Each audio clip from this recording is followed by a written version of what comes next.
An architect probably specifies wood flooring more often in a month than a homeowner does in a lifetime.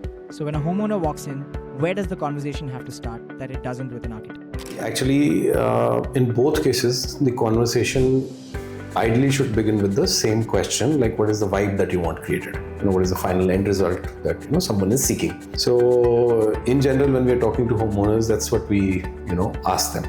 And then we always request for a render if that has been created by the designer. That gives them an idea like what kind of overall feel the client is looking for. Based on that, the conversation gets started, and then the materials can be shown accordingly, which kind of work with that vibe. When someone walks into the showroom for the first time, what's the thing they almost always do wrong while looking at a sample? Ask the price.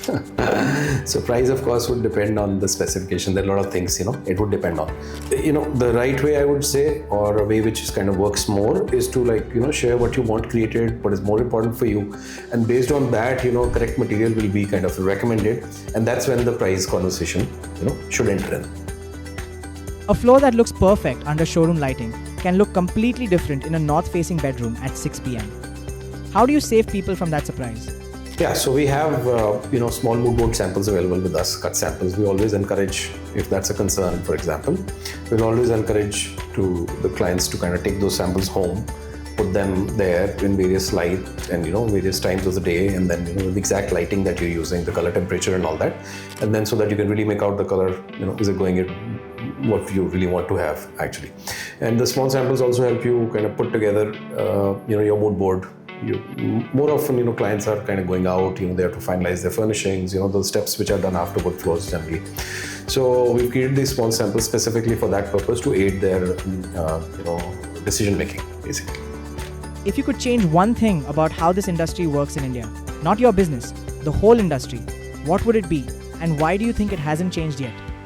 So if there was one thing that I could change, I would kind of put more attention on the students who are coming out of, who are being trained for building and construction industry, say designers, architects, vendors, the vocational kind of carpenters, plumbers, all these artisans.